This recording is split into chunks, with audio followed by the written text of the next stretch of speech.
Ok, bueno, vamos a continuar con lo que es la cadena transportadora de electrones y la fosforilación oxidativa, ¿ya? Esta vía es bien importante porque de esta manera yo puedo entender cuál ha sido la función de la glucólisis, de la descarboxilación de piruvato y del ciclo de Krebs, porque cada una de esas vías y reacciones me han permitido darme coenzimas reducidas, el NADH, el FADH2. Entonces, con la cadena transportadora de electrones voy a poder entender qué ocurre con esas coenzimas reducidas y luego qué pasa en la fosforilación oxidativa, que viene a ser la síntesis de ATP. ¿Cómo consigo sintetizar ATP a partir de esas coenzimas que he obtenido en cada uno de los procesos? ¿Ok? Entonces la idea aquí es poder comprender, el objetivo en sí de la clase de hoy es que puedan comprender en sí la cadena transportadora de electrones y la fosforilación oxidativa, cuál es su importancia. También vamos a ver el tema de lo que son los inhibidores de la cadena y también los desacopladores, ¿no? ¿Cuál es lo que me permite de repente parar de alguna u otra manera la cadena transportadora o también la fosforilación oxidativa, ¿no? ¿En qué momento yo puedo dejar de sintetizar ATP? ¿Sí? Entonces la idea es que al final ustedes puedan comprender cuál sería la función de la cadena transportadora de electrones y la fosforilación oxidativa y cuál es la importancia que tienen las células del organismo humano. Entonces lo que hemos visto nosotros durante estas semanas es desde que la glucosa ingresó a la célula hacemos un proceso de glucólisis en el cual obtenemos 2 ATP y 2 NADH. Luego, este piruvato, como yo necesito obtener una mayor cantidad de energía, va a ingresar a la mitocondria. Al ingresar a la mitocondria, tiene la finalidad de poder ser descarboxilado, o sea, remover, ¿qué cosa? CO2, ¿no es cierto? Se libera el carbono y se obtiene acetil-CoA, ¿sí? Ahora, este piruvato se descarboxila y se obtiene acetil-CoA, y lo que obtengo son dos coenzimas que son reducidas, ¿verdad? Ahora, estos acetil-CoA entran al ciclo de Krebs y voy a poder obtener lo que es NADH y FADH2. ¿Sí? Y aparte de eso voy a poder obtener los dos GTP que sabemos que tienen el mismo valor energético que el ATP. Cada una de estas coenzimas, ¿a dónde se va a dirigir? ¿A dónde? Yo he hecho toda esta degradación y lo único que yo he obtenido son 4 ATPs de todo este proceso de degradación. Pero lo que sí he obtenido en grandes cantidades, ¿qué cosa es? 10 NADH y 2 FADH2. Todas estas coenzimas, ¿a dónde se dirigen? A la cadena transportadora de electrones para luego poder activar a la fosforilación oxidativa. ¿Ok? ¿Hasta ahí estamos? ¿Sí? Sí. Ok, perfecto. Entonces, hasta ahí vamos bien. Ok, entonces, ¿cómo es que funciona la cadena transportadora de electrones? Si ustedes observan acá, vamos a reforzar lo que hemos visto hace un momento cuando explicamos el ciclo de Krebs. Sabemos que el acetil-CoA va a provenir de cualquier metabolismo, tanto de la oxidación de la glucosa, como también en relación de la degradación de los aminoácidos, o también la degradación de los ácidos grasos. Cualquiera que sea la vía en la cual ustedes obtengan el acetil-CoA, ese acetil-CoA dentro de la mitocondria lo que va a hacer es hacer el ciclo de Krebs, con la finalidad de hacer por cada acetil-CoA 3 NADH, un FADH2 y un GTP que tiene el mismo valor energético que el ATP. ¿Ok? Entonces el ciclo de Krebs constituye prácticamente el estado final y máximo de oxidación de los átomos de carbono que componen ¿qué cosa? Los carbohidratos, los lípidos y las proteínas. Eso es lo que hemos visto. El acetil-CoA es prácticamente la molécula convergente, la que se encarga pues de realizar el ciclo de Krebs y que todos pueden llegar hacia acetil-CoA para poder obtener justamente las coenzimas que necesito y también el GTP dentro del ciclo de Krebs. ¿Ok? Ahora, vamos a repasar dónde se obtienen las coenzimas en cada proceso que hemos visto, ¿sí? Entonces, si ustedes observan acá, en la parte de aquí tengo la vía glucolítica, que es la glucólisis, ¿ok? Luego del proceso de la glucólisis, ¿dónde he obtenido este NADH? En la glucólisis he obtenido esos dos NADH de la reacción de glicaldehido 3-fosfato para obtener 1,3 bifosfoglicerato, ¿sí? Esta enzima, ¿cómo se llamaría? gliceraldehído 3-fosfato deshidrogenasa, porque obtiene coenzimas reducidas. ¿Sí? Entonces, yo he obtenido las dos moléculas de NADH, ¿sí? En esta reacción, ¿ok? No sé si ustedes se acuerdan en la fase de beneficios. Luego, cuando yo obtengo piruvato en la vía glucolítica, el piruvato se va a formar en acetil-CoA y en esta reacción también obtengo dos moléculas de NADH. ¿Ok? Hasta el momento, entonces tengo 4 NADH. Luego ese acetil-CoA pasa al ciclo de Krebs y en el ciclo de Krebs voy a tener, ¿cuántos? Voy a tener 6 NADH. ¿En dónde voy a obtener esas moléculas de NADH? Primero, en la isocitrato deshidrogenasa, que es la enzima encargada de que el isocitrato se convierta en alfa-cetoglutarato, ¿sí? Luego, el alfa-cetoglutarato utiliza el alfa-cetoglutarato deshidrogenasa para formar el succinil-CoA, ¿no? Y luego, el malato puede usar la malato deshidrogenasa para formar oxalacetato y de esa manera obtener sus dos moléculas de NADH, que en total serían aquí, entonces, 6 NADH, y en el caso de, del FAT DH2 lo puedo obtener ¿de qué? Del succinato de deshidrogenasa, ¿no? El succinato utiliza el succinato de deshidrogenasa para poder obtener el fumarato. Entonces, en todos estos procesos de glucólisis, de carboxilación del piruvato y ciclo de Krebs, ¿qué cosa he podido obtener? Moléculas de NADH, ¿sí? 2 en la glucólisis, 2 en la descarboxilación del piruvato, 6 NADH en el ciclo de Krebs y 2 FADH2 también en el ciclo de Krebs, ¿no es cierto? Entonces, en total, ¿cuántas tengo?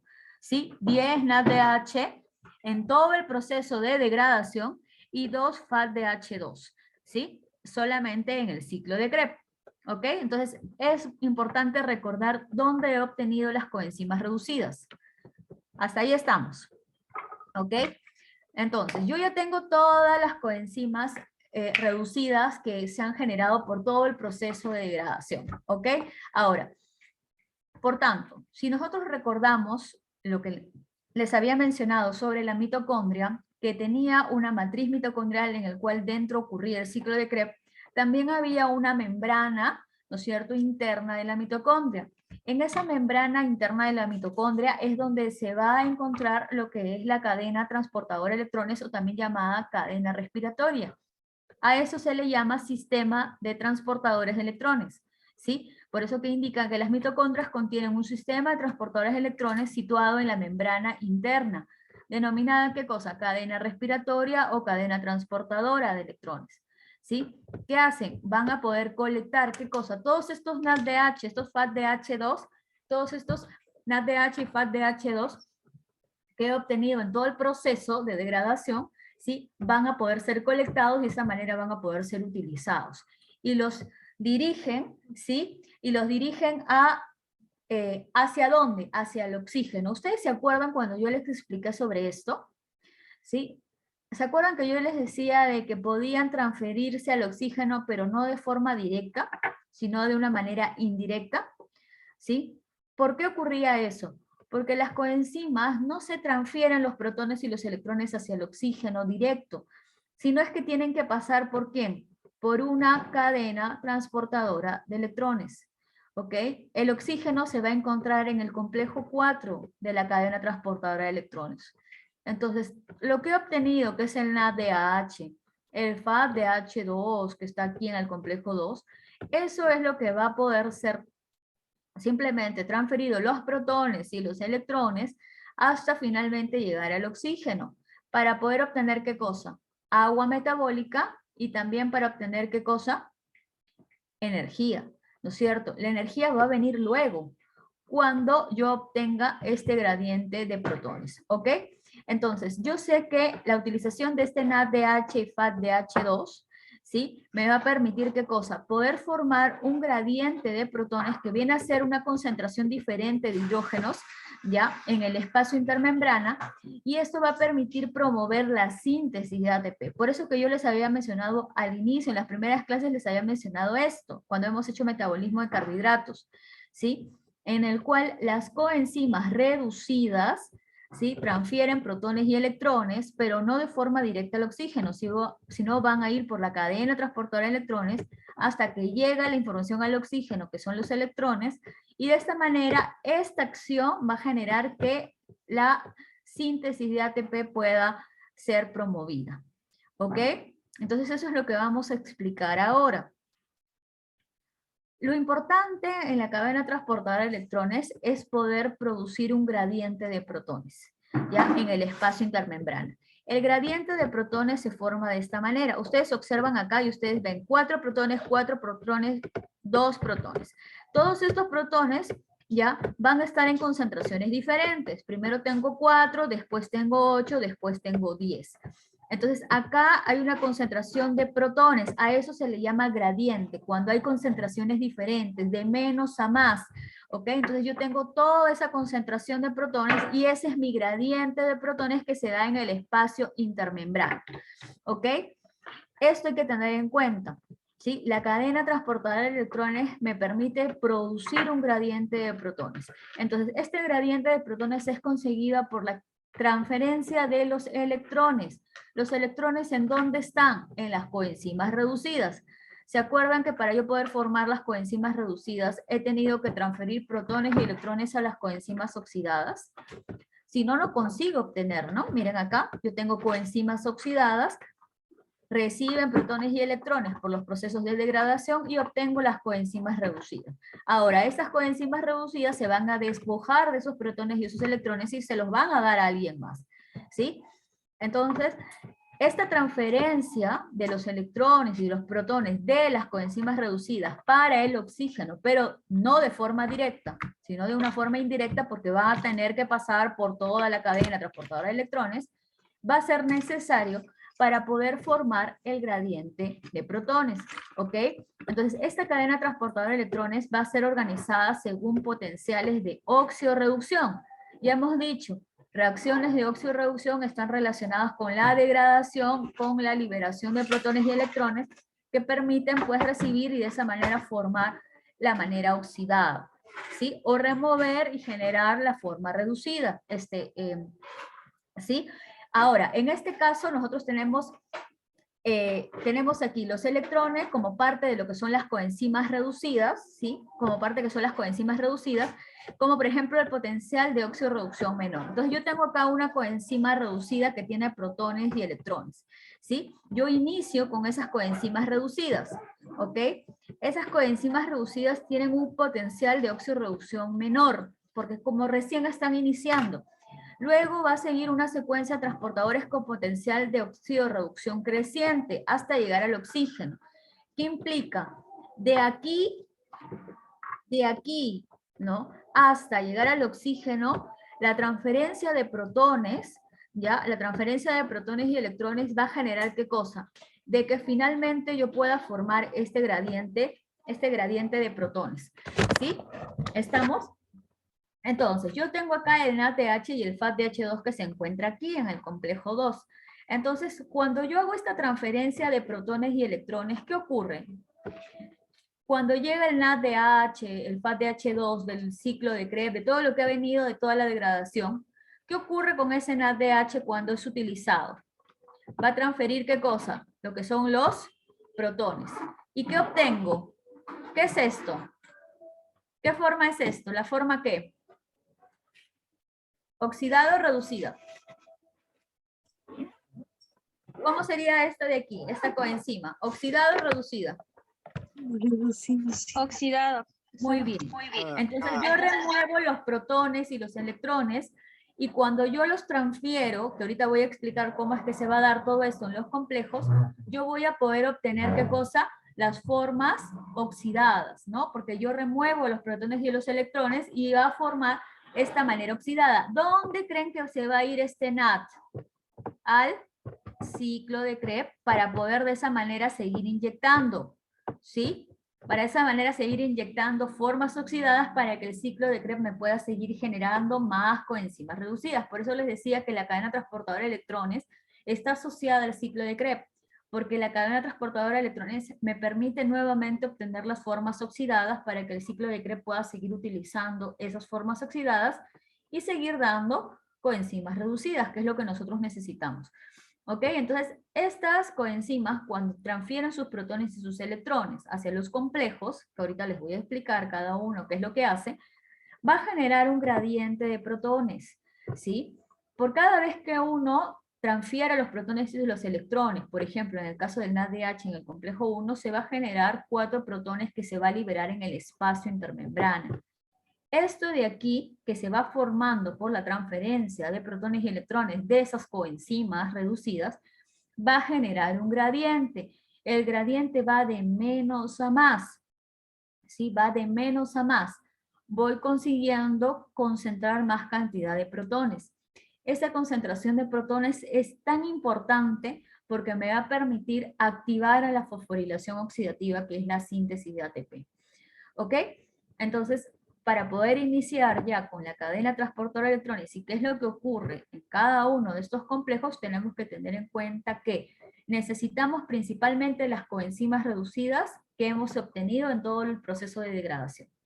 ¿Sí? En todo el proceso de degradación, los NADH de la glucólisis, el NADH de la descarboxilación del piruvato, el NADH y el FADH2 del ciclo de Krebs, todo eso va a llegar hasta la cadena transportadora de electrones. ¿Sí? Y se van a trabajar ¿en dónde? En la membrana interna de la mitocondria, donde se encuentra la cadena transportadora de electrones. ¿Ok? La cadena transportadora de electrones está compuesta por 4 complejos enzimáticos. 4 complejos enzimáticos. ¿Ok? Estos 4 complejos enzimáticos, complejo 1, 2, 3 y 4. ¿Sí?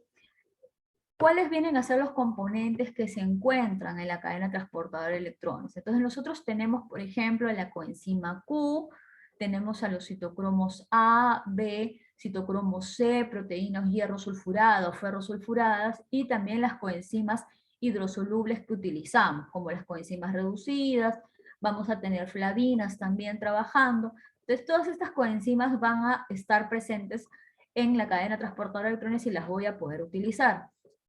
Todas las moléculas que yo observo aquí son de naturaleza proteica, menos ¿cuál? La coenzima Q. ¿Por qué la coenzima Q? Porque la coenzima Q es de naturaleza lipídica, porque se encuentra ¿en dónde? En la parte de lo que son los ácidos grasos, ¿verdad? En lo que son los ácidos grasos. Entonces, si ustedes observan acá la membrana, también está conformada por fosfolípidos, ¿sí? Entonces aquí la coenzima Q, ¿ya? Tiene carácter lipídico. Se encuentra justamente en la región de los ácidos grasos. Todas las demás moléculas, ¿sí? Vienen a ser de naturaleza proteica, ¿ok? Acuérdense bien de eso, son de naturaleza proteica. ¿Listo? Ok, vamos a empezar por cada complejo. A ver, voy a preguntar primero, ¿cuántos complejos son los de la cadena transportadora de electrones? ¿Cuántos complejos tenemos?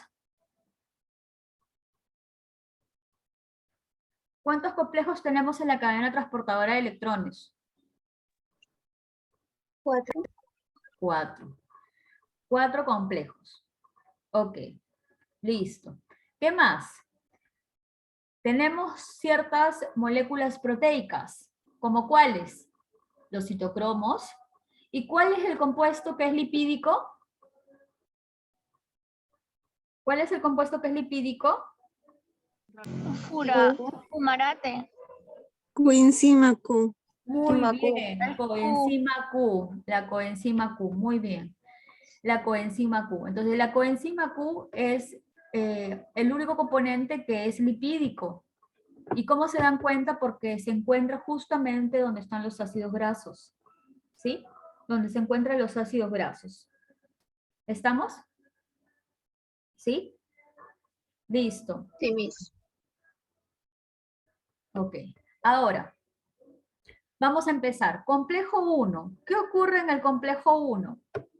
En el complejo 1, que ustedes observan acá, es el primer complejo, en este caso también, pues, proteico, ¿sí? Se le llama NADH coenzima Q reductasa, ¿ok? ¿Qué es lo que ocurre? En este caso, nosotros lo que vamos a hacer es, todos los NADH que hemos obtenido van a entrar por el complejo 1, solo los NADH. solo los NADH, ¿ok? Van a entrar por el complejo 1. ¿Cómo se llama? NADH coenzima Q reductasa. ¿Por qué se llama así? Porque este complejo cataliza la transferencia de electrones desde el NADH hasta la coenzima Q. Ese es su recorrido. Inicia del NADH y llega hasta la coenzima Q. Para yo saber qué es lo que ocurre, yo debo saber cuáles son los componentes del complejo 1. Es las flavinas, que es el FMN, que viene a ser una flavina en forma oxidada, es capaz de recibir 2 protones y 2 electrones, ¿ok? Y cuando esta flavina recibe protones y electrones, se forma en FMNH2. Es muy parecido al NAD para formar NADH2, ¿sí? Que es NDH más H, ¿no? En este caso, la flavina es FMNH2. ¿Por qué se formó? Porque la flavina en forma oxidada recibió 2 protones y 2 electrones y se convirtió en esto. Por eso que esto también es parte de los componentes del complejo. Y también están los centros hierro-azufre, que estos son bien importantes en la cadena transportadora de electrones, ¿ya? Entonces yo tengo aquí los electrones que van a estar en este coenzima NADH más H y van a ser transferidos ¿hacia dónde? Hacia lo que es la flavina en forma oxidada. Entonces, estos electrones, estos, en este caso, protones, van a poder ser transferidos hacia el FMN, ya que está acá en la parte interna. Este FMN, como ha recibido protones y electrones, se va a convertir en ¿qué? En la forma reducida, FMNH2. De este FMNH2, va a transferirse los electrones hacia hierros, ¿sí? En este caso son los centros hierro-azufre, ¿ya? Y luego de esos centros hierro-azufre va a poder transferirse hacia la coenzima Q, ¿ya? Hacia la coenzima Q. Entonces yo tengo la transferencia de los electrones y de los protones de una manera que va a generar esta transferencia de protones y de electrones hasta llegar a la coenzima Q, que en la coenzima Q es donde llegan los electrones principalmente, ¿sí? Pero cuando se da esta transferencia de electrones, lo que va a generar es que este complejo pueda liberar 4 protones. Por cada NADH que hace esto, de transferencia de protones y electrones hasta llegar a la coenzima Q, los electrones, se va a liberar 4 protones en el espacio intermembrana por cada NADH. ¿Ok? Entonces yo tengo un NADH que al ingresar en el complejo 1, ¿cuántos protones va a liberar en el espacio intermembrana? ¿Cuántos? 2. ¿Cuántos protones 4, liberan en 4.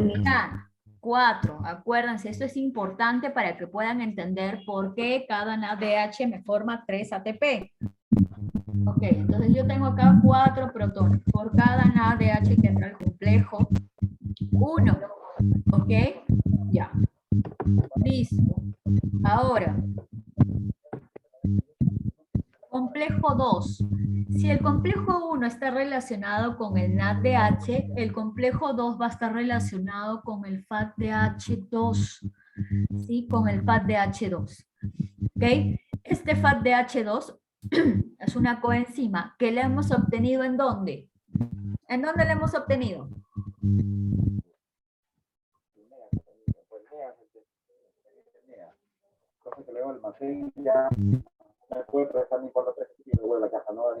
¿En dónde? ¿En dónde la hemos obtenido?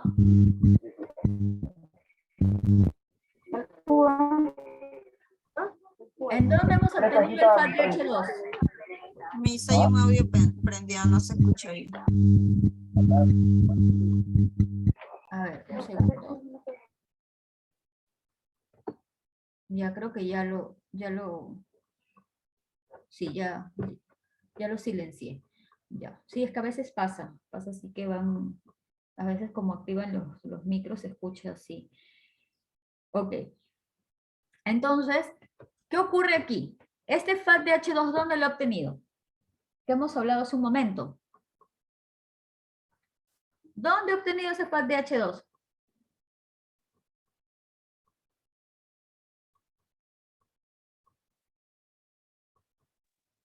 Nos En olvidamos. el ciclo de Krebs. Exactamente, en el ciclo de Krebs. Exactamente.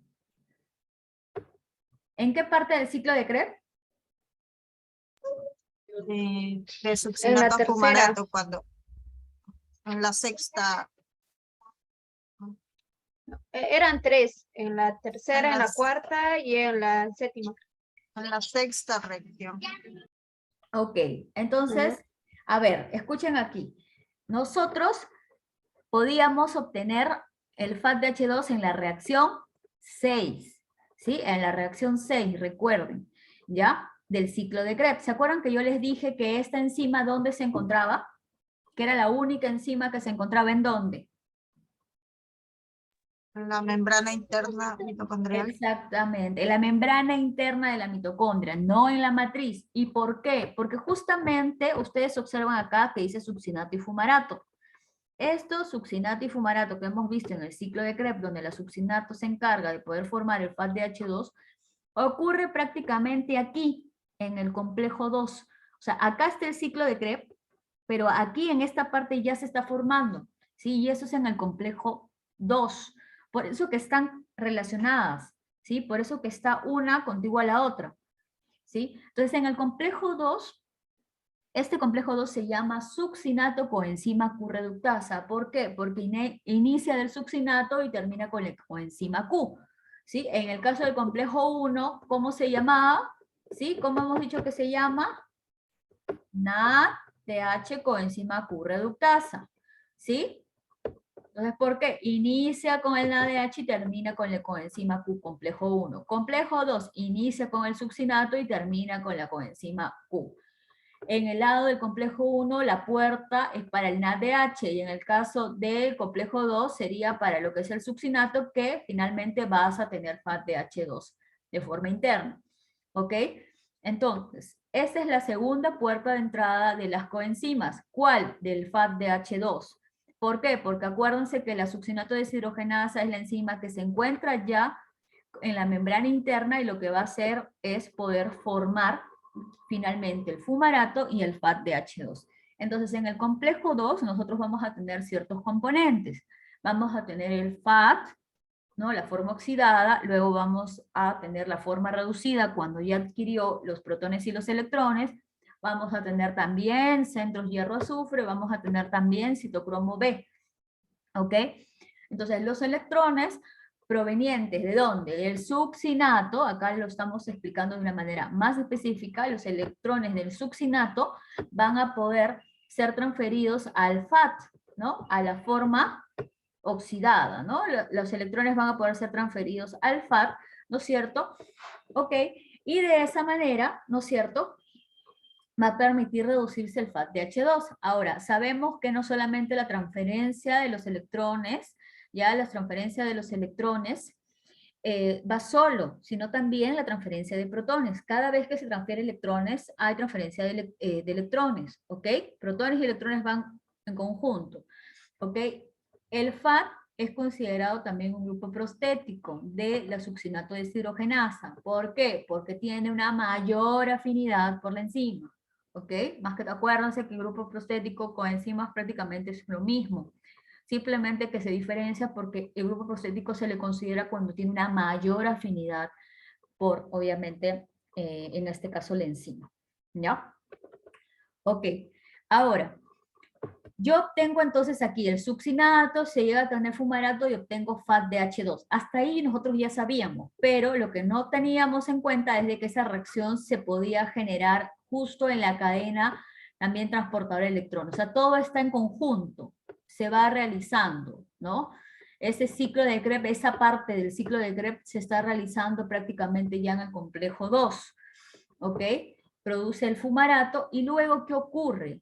Los electrones, ya en este caso, captados por el FADH2 que tiene, van a ser transferidos a los centros hierro-azufre, que también se encuentran dentro del complejo, y luego al citocromo B. ¿Ok? Entonces hay una transferencia de electrones del FADH2 ¿no? En este caso, a los centros hierro-azufre y luego al citocromo B. Y luego del citocromo B pasa a la coenzima Q. ¿Ok? Entonces, ese es el caminito que van los electrones. Van transfiriéndose de uno a otro hasta llegar a la coenzima Q. ¿Qué ocurre en el complejo 2 a diferencia del complejo 1? Que en el complejo 2 sí se liberan 2 protones, pero no al espacio intermembrana. No al espacio intermembrana, sino a la matriz mitocondrial. O sea, lo que hace es inyectar los protones, que acá no lo he colocado, pero se inyectan protones a la matriz mitocondrial. ¿Ok? Que es esta parte de aquí. ¿Estamos? Entonces el complejo 1 me genera 4 protones en el espacio intermembrana. En el complejo 2 me inyecta 2 protones, pero en la matriz. ¿Ok? ¿Cuál es la puerta de entrada del NADH? El complejo 1. ¿Cuál es la puerta de entrada en sí del succinato que viene a estar pues, relacionado con el FADH2? El complejo 2. Esta reacción de la sexta reacción del ciclo de Krebs está conectada con la cadena transportadora de electrones. ¿Por dónde? Por el complejo 2. ¿Ok? Por el complejo 2. ¿Qué se ha hecho? Transferencia de electrones y de protones. En el caso del NADH, transferencia de electrones hasta la coenzima Q, ¿sí? Y se liberó 4 protones, y en el caso del succinato, transferencia de electrones hasta la coenzima Q, pero los 2 protones van a ser transferidos solamente al espacio intermembrana. ¿Ok? ¿Estamos? Entonces, en el complejo, en este caso 3, ¿ya? Yo tengo acá el inicio de la coenzima Q y final citocromo C. ¿Ya? Entonces, inicia la coenzima Q y termina la transferencia en el citocromo C. Pero ¿quiénes llegan a la coenzima Q? Todos los electrones que provienen del complejo 1 y del complejo 2. ¿Ok? Entonces, por eso que les digo, el complejo 1 está relacionado con el ADH y el complejo 2 está relacionado con el FADH2.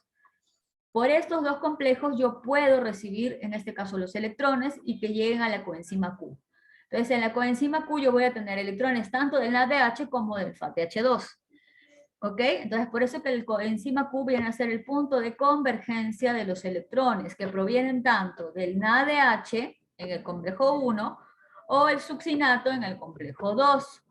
Pero también puedo obtener de otros tipos de compuestos como parte del metabolismo, por ejemplo, de los lípidos, ¿sí? Del gliceraldehído 3-fosfato, por ejemplo, también puedo obtener del gliceraldehído 3-fosfato también lo que es la transferencia de electrones directamente hacia lo que es la coenzima Q. Y luego voy a tener también en la degradación de los ácidos grasos, también se puede dar la transferencia de electrones para que llegue directamente hacia aquí. Y de esa manera poder obtener también ATP o energía. ¿Ok? Entonces también se puede conectar con otros metabolismos, como por ejemplo en el caso de los lípidos, para la obtención de energía de forma directa con la cadena transportadora de electrones. ¿Ok? ¿Qué es lo que obtenemos en este complejo 3? En este complejo 3 tenemos el citocromo B, el citocromo C y los centros hierro-azufre. ¿Ok? Y los centros hierro-azufre. Ahora, este complejo 3 se llama coenzima Q porque inicia, ¿no es cierto? Y termina con lo que es el citocromo C. Entonces se llama coenzima Q, citocromo C, reductasa. ¿Ya? Entonces, inicio de la coenzima Q y termino en el citocromo C. Los electrones de la coenzima Q, que puede ser tanto obtenidos del complejo 1 como del complejo 2, van a ser transferidos ¿hacia dónde? Hacia el citocromo B. Y luego del citocromo B van a ir hacia los centros hierro-azufre. Y luego de los centros hierro-azufre se transfieren hacia el citocromo C. Entonces van saltando citocromo B, centros hierro-azufre, citocromo C. ¿Ok? Ahora, esta transferencia de electrones va a estar acompañado de la liberación de protones al espacio intermembrana. ¿Cuántos? 4 protones, muy parecido que en el complejo 1. ¿Ok? Entonces yo en el complejo 3 yo tengo ya, en este caso, la liberación de 4 protones en el espacio intermembrana. ¿Esto qué me permite? Contribuir a la creación del gradiente de protones. ¿Por qué? Porque voy adicionando más protones. Yo tenía 4 protones en el complejo 1 y ahora en el complejo 3 tengo 4 protones más. Entonces, si yo voy a analizar cuántos protones he generado del NADH hasta aquí, ¿cuántos son? ¿cuántos serían? Hasta aquí. ¿Cuántos protones ha generado el NADH? 8, profesora. Eso, 8. Complejo 1 y los electrones pasaron hasta la coenzima Q y estos han sido pasados hasta el citocromo C, entonces ya tengo los 4 también. 4 y 4 son 8 protones que se han generado gracias al NADH. ¿Y qué pasa, por ejemplo, en el caso del succinato, que tengo el FADH2? ¿Cuántos protones se ha generado hasta aquí? Por este lado, por el lado del complejo 2. 2. El espacio intermembrana. Ya, ¿Cuántos? 4. Eso, 4. Entonces, solamente 4. ¿Sí? Entonces, para el caso del NAD, tienes 8 protones que se han generado en el espacio intermembrana, pero en el caso del FADH2, porque proviene del succinato, solo ha conseguido obtener 4 protones. ¿Ok? Porque entra por otra vía. Acuérdense que los protones aquí son a la matriz. Los 2 protones que se ingresan son en la matriz. Ya, estos tienen otra finalidad. ¿Ok? Pero a mí me interesa ahorita lo que es el espacio intermembrana, porque se está haciendo la creación del gradiente. Entonces yo voy a tener 8 protones por intermedio del NADH y 4 protones por intermedio del FADH2. ¿Ok? Hasta ahí estamos. ¿Sí? Eso es importante que recuerden. Entonces hasta el momento estamos ahí. 8 para el NADH y 4 para el FADH2. ¿Ok? Entonces estamos incrementando el gradiente. Luego viene el complejo 4. En el complejo 4, ¿sí? En el complejo 4 lo que va a hacer es la transferencia de los electrones que tiene el citocromo C, que han llegado tanto del NAD como del succinato, todos transfieren a la coenzima Q pasa al citocromo C, y en el complejo 4 el citocromo C va a pasar los electrones finalmente hacia el oxígeno.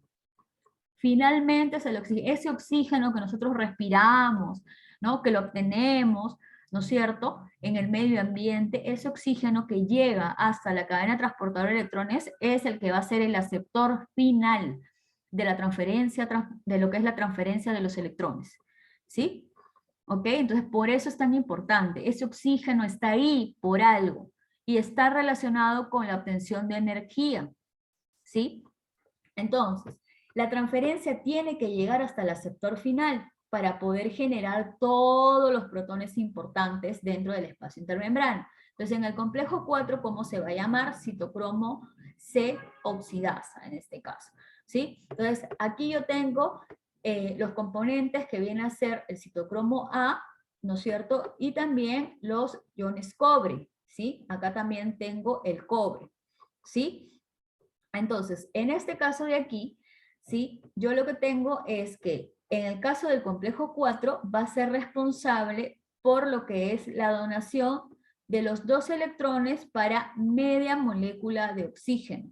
¿Ok? Entonces yo acá lo que hago es transfiero 2 electrones por cada media molécula de oxígeno, o sea, serían 4 electrones por cada molécula de oxígeno, ¿sí?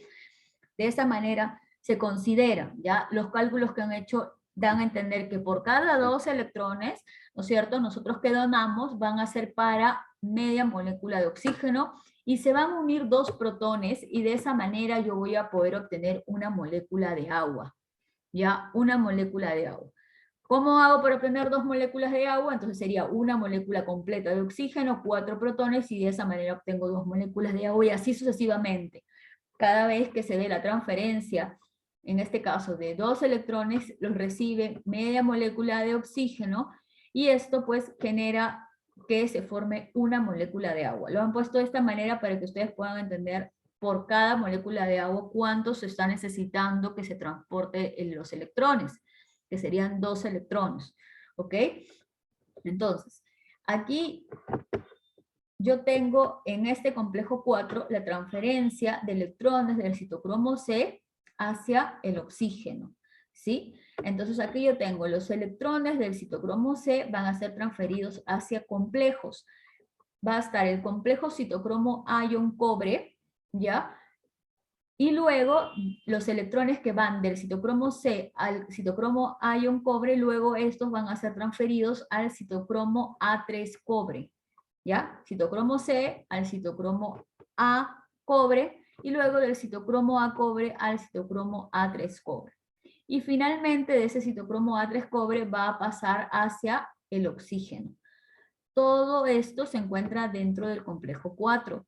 ¿Sí? Entonces hay esta transferencia. Citocromo C, citocromo A cobre, luego citocromo A3 cobre, ¿sí? Y luego finalmente al oxígeno.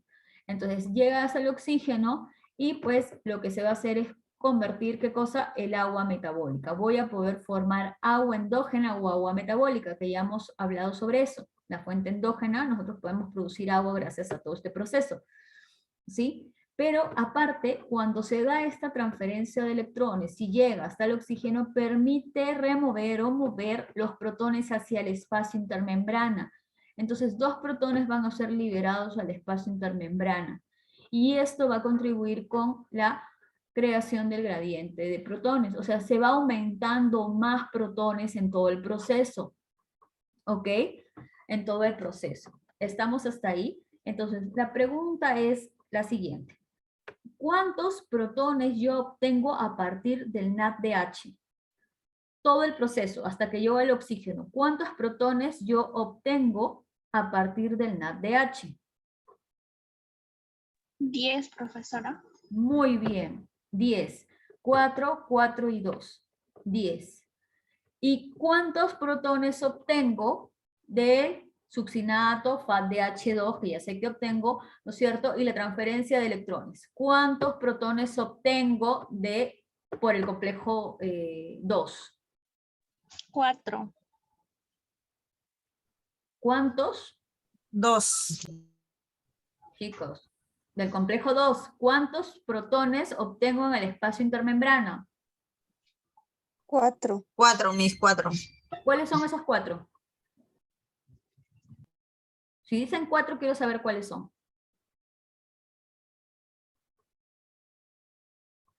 Son los que están en el complejo 3. Y los del complejo 2, perdón, y los del complejo 4. Ustedes me han dicho 4, del complejo 3. Profesora. ¿Y estos de acá? 6 sería entonces. Sería 6. No me pueden repartir los complejos. Yo quiero saber cuántos protones tengo en el espacio intermembrana a partir de quién, del complejo 2. ¿Sí? Yo tengo acá el succinato, el FADH2, y los electrones llegan ¿hacia dónde? Hacia el oxígeno. Entonces, ¿qué es lo que he obtenido? En el caso 6 del protones. 6. Y en el caso del NADH, totalmente 10, ¿no es cierto? 10. ¿Ya? Los 10 protones para el NADH y 6 para el FADH2, o ya saben que el succinato pues es el inicio para poder obtener el FADH2. ¿Ok? Entonces, recordar por favor, en el complejo 1, complejo 3 y complejo 4 van a estar involucrados con el movimiento de los protones en el espacio intermembrana. ¿Ya? Con el espacio intermembrana. Y en el caso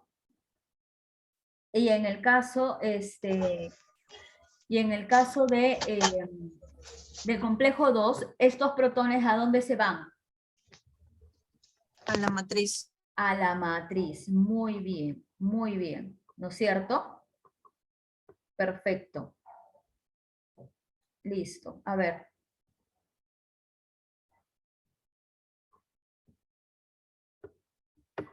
A ver, un ratito aquí, vamos aquí. Entonces, cuando nosotros hablamos del complejo 4, ya transfiere los electrones para el oxígeno, ¿sí? ¿No es cierto? Para el oxígeno, o sea, es decir, nosotros tenemos aquí del citocromo C hasta el oxígeno, y eso se da la transferencia en el complejo 4, ¿sí? Entonces, ¿qué es lo importante en esta región de aquí? En el cual nosotros podemos obtener agua metabólica. Entonces nos vamos a enfocar un poquito en eso. Entonces nosotros sabemos que la utilización del oxígeno por el complejo 4 prácticamente responde a un 95%. Entonces, por eso que cuando nosotros respiramos el oxígeno, el porcentaje que nosotros tenemos de oxígeno va directamente hacia las mitocondrias para ser utilizado. Ese oxígeno está acá, todo lo que nosotros respiramos, ese oxígeno que adquirimos, ya saben dónde se encuentran, qué es lo que está haciendo, qué es lo que hace poder permitirte la formación de la molécula de agua y también generar el cierre del gradiente de protones, obtener la cantidad de protones necesarias. ¿Sí? Porque luego esto va a ayudar a la activación de una enzima que se encarga de la síntesis de ATP. Por eso que el oxígeno está involucrado con el ATP. Por eso que cuando nosotros necesitamos energía, nosotros necesitamos, ¿qué cosa? Consumir alimentos, degradarlos, pero necesitamos de la respiración de la oxigenación. Por eso es que es necesario el oxígeno para nuestras células. Si no hay oxígeno, la célula se muere porque no hay forma de poder generar ATP. ¿Sí? Si no hay oxígeno, ¿cómo completo la cadena transportadora de electrones? No podría ni siquiera formar agua, estaría deshidratada la célula, ¿sí? Entonces el oxígeno es sumamente importante, ¿ya? Entonces, si se dan cuenta, nosotros podemos producir agua gracias al oxígeno, ¿sí? Y en este proceso llega cerca a 300 mililitros diarios, ¿ya? Que se puede producir, ¿ya? Nosotros obviamente necesitamos consumir agua todos los días porque necesitamos ayudar al organismo a que pueda, pues, utilizar esa agua para diversas funciones que ya hemos visto, ¿ya? Y sabemos que el agua es necesaria y fundamental para poder sobrevivir, ¿sí? Porque en el agua es donde se dan las reacciones químicas, utilizas el agua también para las reacciones químicas de por sí, como lubricante, como termorregulador, etc. Tenemos un montón de funciones con el agua, ¿sí? ¿Quiénes normalmente manejan esto? Por ejemplo, los camélidos, ¿no? Los camélidos que se encuentran en lugares que pues son bastante desérticos, ¿no? En el cual no hay, ellos tienen algo especial, ellos pueden almacenar el agua, ¿sí? Para que ellos puedan después utilizarla, ¿ok? Ellos tienen mayormente este proceso mucho más, más activo, ¿ya? Entonces, porque ellos necesitan formar una mayor cantidad de agua metabólica, ¿ok? Entonces, normalmente ellos pueden de alguna manera también almacenar agua, ¿no? Lo mismo ocurre, por ejemplo, con los cactus, ¿no? Con ciertas plantas que son resistentes, ¿no? A ciertos lugares que son secos, ¿no? Desérticos. Entonces ellos pueden también manejar en ese caso, ¿no? En el caso de las plantas manejan otra forma, también tienen un tipo de cadena transportadora de electrones, ¿no? Pero es algo distinta como en el caso de nosotros, pero más o menos tienen la misma idea y la misma función, ¿ya? Ya sabemos que en el caso de ellos utilizan el CO2 para poder obtener obviamente para tener sus moléculas, para sintetizar las moléculas, pero ellos también necesitan de agua, ¿ya? Esa es la parte importante, que ellos también necesitan de agua. Ok, entonces en la fosforilación oxidativa, ¿ya? En la fosforilación oxidativa, nosotros tenemos aquí lo que se llama síntesis de ATP. Entonces la síntesis de ATP, ¿ya? Viene a ser la última parte. O sea, nosotros hemos empezado desde la glicólisis, descarboxilación de piruvato, ciclo de Krebs, y todas esas coenzimas van a llegar a la cadena transportadora de electrones. Cuando llegan a la cadena transportadora de electrones, ¿sí? Va a ser con la finalidad de formar el gradiente de protones, ¿sí? El gradiente de protones, gracias a las reacciones de oxirreducción que se generan, esa transferencia de complejo tras complejo, ¿sí? Me va a permitir formar este gradiente de protones, Ese gradiente de protones me va a permitir activar a una enzima que se llama la ATP sintasa. Por eso es que está involucrado lo que es la fosforilación oxidativa o también llamada síntesis de ATP, ¿sí? Entonces, gracias a esas coenzimas que he podido generar ese gradiente de protones, voy a poder finalmente activar a la fosforilación oxidativa, ¿sí? Entonces, la fosforilación oxidativa se refiere a la fosforilación del ADP para formar ATP. ¿Ok? Entonces, ¿qué ocurre? Claro, en la célula yo tengo una gran cantidad de ADP, de AMP y todo ello, ¿no? Entonces, es lógico que yo tenga que activar a mis vías de degradación para que me pueda dar, obviamente, el gradiente de protones, o sea, los NADH, FATH2, formar mi gradiente de protones y finalmente poder sintetizar ATP a partir del ADP. Entonces, yo voy a tener ADP, ¿no es cierto?, en el medio, y lo que voy a hacer es utilizar una enzima, que es la ATP sintasa, encargada de la síntesis de ATP, ¿no? Entonces, de esa manera yo consigo obtener ATP, ¿sí? Pero a partir de las coenzimas reducidas, ¿sí? Entonces, la cadena transportadora de electrones y la fosforilación oxidativa tienen que estar acopladas por ese gradiente de protones que acabamos de observar, ¿sí? La cadena transportadora de electrones es la transferencia de electrones que se dan por las coenzimas reducidas, NADH y FADH2. Se transfieren los electrones, van pasando así hasta llegar al oxígeno, y eso permite que se forme el gradiente de protones. Ese gradiente de protones está conectado a la fosforilación oxidativa, está conectado a la enzima, ¿ok? Por eso que ese acoplamiento es clave para la producción de ATP. La cadena transportadora de electrones tiene que estar acoplada a la fosforilación oxidativa, no pueden desacoplarse, no puede estar separado, no es que hago cadena transportadora de electrones y no se hace ATP, no. No se hace fosforilación oxidativa, no se puede, ¿ok? Entonces, son, en este caso, procesos que están acoplados, uno necesita del otro, ¿ok? Entonces, este gradiente de protones es usado para poder activar a la ATP sintasa, ¿ya? De esta manera activa esta enzima que se llama ATP sintasa, que se va a encargar de la producción finalmente del ATP, ¿ok? Entonces, esta enzima de aquí, ¿ya? Esta enzima de aquí comprende dos componentes.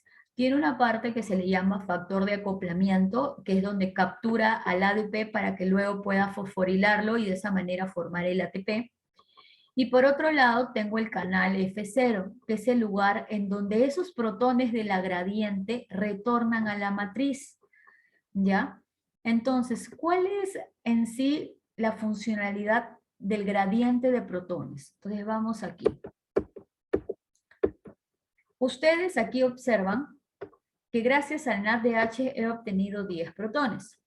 Gracias al succinato que obtuvo el FADH2, la transferencia de electrones, obtengo 6 protones. Este de aquí es el gradiente de protones. Este gradiente de protones va a permitir que esta enzima esté activa. ¿De qué forma? Los protones del espacio intermembrana van a ingresar por el canal F0 que acabo de explicar de forma espontánea. ¿Sí? Todo lo que se forme aquí va a regresar a la matriz de forma espontánea. Al ingresar de forma espontánea, esa parte del ingreso a la enzima es lo que hace que la enzima se active, ¿ya? Es lo que hace que la enzima se active. Entonces, cuando la enzima se activa, te genera ATP, ¿ok? Te genera ATP. Entonces, tenemos la ATP sintasa, que actúa como un canal de iones que devuelve los protones a la matriz mitocondrial. Ese retorno de protones que estaba en el gradiente y ahora entra por la enzima ATP sintasa por el canal exclusivamente F0, ¿sí? Es un proceso espontáneo. ¿Y está qué cosa? Como es espontáneo, va a favor de la gradiente de electrones. No hay un gasto de energía, para nada, ¿sí? Lo que se hace es liberar energía. Permite la síntesis de ATP, ¿ok? ¿Cómo es que yo llego a que el NADH forme 3 ATP y el FADH2 me forme 2 ATP? ¿Cómo es que llego a eso? ¿Cuántos protones yo necesito para poder formar una molécula de ATP? 4 protones. Por cada 4 protones que ingresan de forma espontánea a la enzima ATP sintasa, yo obtengo una molécula de ATP. ¿Ok? Ahora, la pregunta es, entonces, si por cada 4 protones que ingresan a la enzima ATP sintasa, yo tengo un ATP, ¿cuántos ATPs necesitaría, ¿sí? En este caso, o cuántos, perdón, protones necesitaría para poder sintetizar, ¿no es cierto?, ciertas cantidades de ATP. Por ejemplo, esto de aquí, 4 protones, ¿qué implicaría? ¿Cuántos ATPs implicarían para el NADH? 1. Un ATP. Listo, un ATP, ¿no? Porque estos 4 van a pasar por acá y forman un ATP. Estos... 1 un también. ATP, eso. Y en el caso de aquí, La mitad sería. Medio. sería la mitad, ¿verdad? Cosa rara, pero sí, es la mitad, ¿no es cierto? 2 ATP. Entonces, para un NADH, ¿cuántos ATPs estaría yo formando? 2 ATPs y medio. Exactamente, 2 ATPs y medio, ¿sí? Yo tendría que formar. Pero ustedes no le van a decir, ¿no? Por eso que normalmente cuando se enseña no se le puede decir al alumno, por cada NADH usted va a utilizar 2,5 ATPs y medio. Y va a decir que, o sea, que la molécula la parto. ¿Cómo es eso? ¿Cómo se utiliza? No hay manera. Por eso es que normalmente una forma más sencilla es redondearla. Entonces, cuando ustedes dicen que el NADH forma 2,5 ATP, está correcto porque realmente es así en relación a los protones. Pero para una forma más didáctica se indica, ¿no? O pedagógica, se indica que cada NADH me va a formar, si es 2,5 serían 3 ATPs, ¿sí? Y en el caso del FADH2, ¿cuántos ATPs estarían generándose? Por el lado del complejo 2, el FADH2, ¿cuántos ATPs? 2, profesora, redondeando.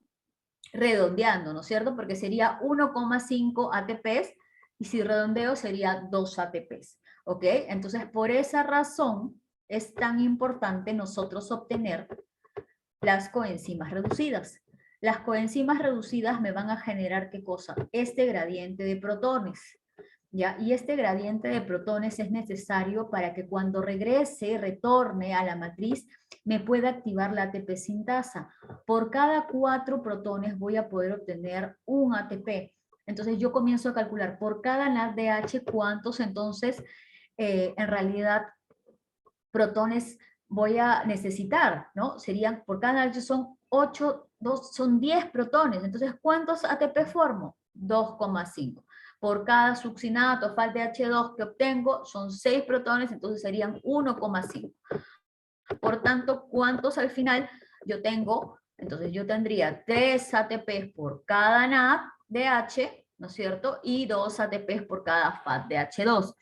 Hay en algunos libros que no lo consideran como 3 y como 2, y lo consideran como 2,5 y 1,5.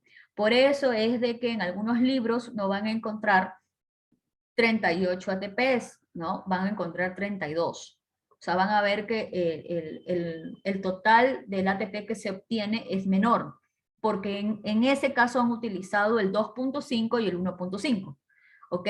Pero cuando nosotros utilizamos redondeando el 3 y el 2, que la mayoría es que utiliza de esa manera, se obtiene los 38 ATP.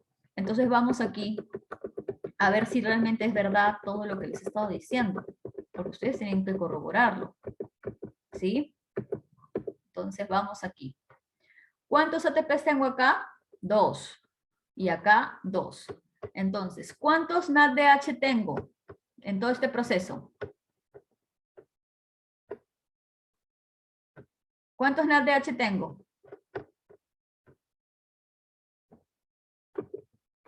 ¿Cuántos NADH? 10. Muy bien, 10. 10, profesora. Ya. Si tengo 10 NADH, ¿cuánto vale cada NADH? 3. 3 ATP. Eso, 3 ATP. Entonces, 10 por 3, ¿cuánto es? 30. Obtengo 30 ATPs gracias al NADH. ¿Qué ocurre con el FADH2? ¿Cuántos tengo? ¿Cuántos tengo? 2. ¿Cuánto vale cada FADH2?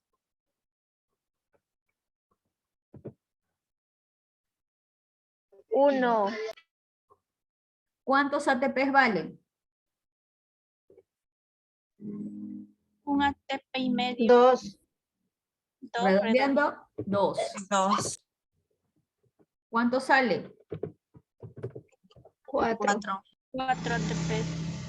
30 ATPs del NAD con 2 ATPs del FADH2, ¿cuántos se obtienen? 34. 34. Ok. Los 34 ATP más los 2 ATP, que es los GTPs del ciclo de Krebs, más los 2 ATP de la glucólisis, en total, el ATP que se obtiene por glucosa es aproximadamente de 38 ATP. ¿Ok? De 38 ATP. ¿Estamos? ¿Sí? Ahora entienden por qué es la importancia de las coenzimas. Las coenzimas reducidas son las que permiten poder obtener una gran cantidad de energía. ¿Sí? Una gran cantidad de energía. ¿ok? Entonces, es bien, bien importante eso, ¿ya? Ok, aquí tenemos, sí. Por ejemplo, ¿qué pasa si yo considero que sea 2.5? ¿Cómo sería si yo considerara? Esto es acá cuando yo redondeo a 3, ¿no es cierto? ¿Cómo sería si yo considerara 2.5 y 1.5? ¿Cómo sería? ¿Cuántos tendría como los 10 NAT? ¿Cuánto sería el total? Sería 10 por 2.5, ¿verdad? Entonces yo tendría 25 ATP para lo que es el NADH, ¿verdad? Y en el caso del FATDH2, ¿cómo sería? 2 por 1.5, ¿verdad? Sería 3 ATPs nada más, que tendría por FATDH2. Entonces, en este caso, ¿cuántos ATPs realmente tendría? Tendría 28 ATPs. Pero esos 28 ATPs más los 2 ATPs del ciclo de Krebs más los 2 ATPs de la vía glucolítica, ¿cuántos tendría? 32. 32 ATPs. Por eso les digo que en algunos libros se maneja 32 ATP. Y en algunos otros se maneja 38. ¿Ok? En algunos te dicen de 36 a 38 porque a veces se pierden 2 ATPs cuando el NADH pasó a la mitocondria. Y en otros se dicen entre 30 y 38 por la misma razón. ¿Ok? Entonces, si ustedes ven en un libro que dice 38 ATP que se obtiene por una molécula de glucosa, ¿qué ha pasado? Que han considerado, sin redondeo, han considerado que el NADH vale 2.5 y el FATDH2 vale 1.5. Pero si ustedes observan, 38 implica que han considerado el NADH como 3 ATP y el FATDH2 como 2 ATP, ¿ok? De una forma redondeada. ¿Qué es lo que más se utiliza? De esta manera, ¿sí? 38 ATP, ¿ok? Entonces, redondeando, ¿ya? Redondeando. Pero ya ustedes saben, no vaya a ser que ustedes revisen un libro de bioquímica y ustedes vean y dicen, pero ¿cómo es posible? Tengo 32, pero no era 38 y se confunden, ¿sí? Entonces ustedes ya saben por qué es que tienen en realidad esas dos opciones, ¿ya? Esas dos opciones. Listo. Ahora, vamos aquí que estábamos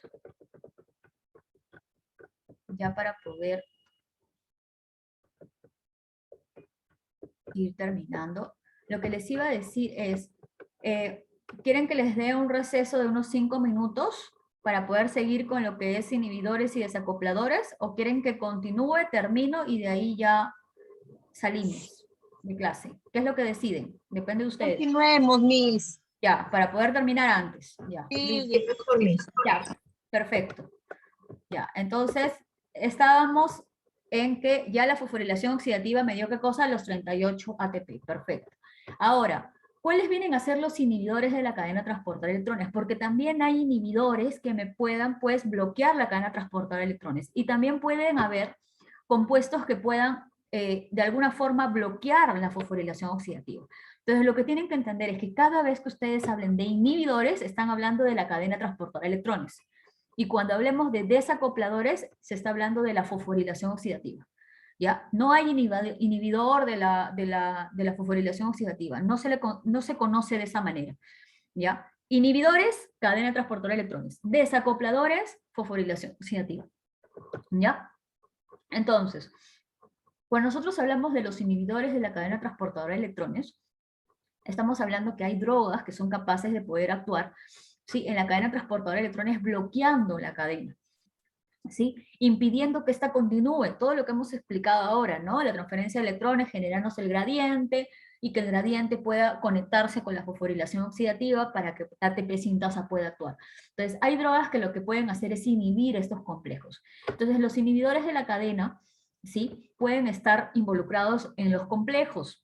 Complejo 1, complejo 2, complejo 3 y complejo 4. Entonces vamos a mencionar algunos de los que ya se conocen, que son inhibidores que bloquean los complejos proteicos de la cadena transportadora de electrones. Entonces tenemos los barbitúricos, como en el caso del amorbavital, que vienen a ser hipnosedantes, ¿sí? Vienen a ser los que son hipnosedantes, ¿ya? Que van a inhibir más que todo el transporte de electrones, ¿no? Son en este caso ¿no es cierto? Estas drogas que lo que van a hacer es simplemente no se dé la transferencia de electrones. Si no se puede transferir los electrones, entonces es muy complicado que se pueda liberar estos protones. Entonces de esa manera lo que hace es bloquear el complejo 1. Por otro lado, también tenemos a las rotenonas, que vienen a ser los plaguicidas o insecticidas, que son toxinas ya conocidas ya de una planta, que pueden ser utilizadas como obviamente veneno, ¿no? Es un compuesto tóxico y que se utiliza mucho para el control de plagas, ¿no? En la parte de los insectos, ¿sí? Entonces esto en realidad, si tienen contacto con nosotros, realmente esto puede ser grave. ¿Por qué? Porque lo que va a hacer es la inhibición de la reoxidación del NADH, o sea que se pueda transferir ya los electrones, en este caso del NADH, ¿no es cierto?, para lo que son las flavinas, ¿sí? Acuérdense que nosotros en la primera parte transferimos a las flavinas para formar la flavina reducida, ¿no es cierto?, y después a los centros hierro-azufre, todo eso. Entonces, aquí lo que se hace es simplemente inhibir. Entonces, estos compuestos lo que hacen es inhibir prácticamente la transferencia de estos electrones y por tanto no va a generarse estos protones. Pero hay que tener en cuenta que a pesar de que se puede afectar el complejo 1, el complejo 2 no se afecta. ¿Ya? El complejo 2 no es afectado porque tiene una vía independiente. El complejo 1 y el complejo 2 tienen vías independientes. Entonces nosotros vamos a poder tener de todas maneras menos cantidad sí de protones, va a haber una complicación en el organismo, sí, pero es algo que ya en ese caso los médicos tienen que ver la manera como regular. Pero tenemos por el otro lado esta segunda vía, ¿no? Que es el complejo 2. ¿Ya? En el caso del complejo 2 tenemos al malonato, ya que en este caso es un compuesto que puede inhibir también de forma competitiva a lo que es el succinato, por la succinato deshidrogenasa, compite por el succinato, ¿no? El malato y el succinato tienen compuestos bastante similares, son bien parecidos, ¿ya? Y lo que se hace es simplemente competir con el succinato por la enzima, ¿no? Inhibe competitivamente, ¿no? En este caso a la enzima, entonces ingresa con la enzima y de esa manera la inhibe por competencia. Y de esta manera, pues el complejo 2 también puede ser bloqueado. Entonces, pero si tú bloqueas el complejo 2, tienes el complejo 1, ¿no? Libre como para que pueda seguir generándose, ¿ok? Ok, ahora, por otro lado, tenemos la antimicina A, que viene a ser un antibiótico, ¿ya? Y este puede inhibir la transferencia de electrones entre lo que es el citocromo B y el citocromo C, o sea, la última parte del complejo 3, ¿no? Aquí sí se puede, pues, generar una inhibición del complejo, ¿no es cierto?, de la transferencia del complejo, en este caso en el complejo 3, ¿sí? Y aquí sí sería un poco complicado porque obviamente no conseguimos llegar hasta la última parte. Se va a generar obviamente protones aquí, pero la transferencia de los electrones no consigue llegar, ¿ok? Entonces va a haber una baja en el gradiente de protones. ¿Ok? Entonces, la antimicina lo que hace es inhibir la transferencia de electrones, pero en el complejo 3. Y en el caso del complejo 4 tenemos el cianeto o el monóxido de carbono.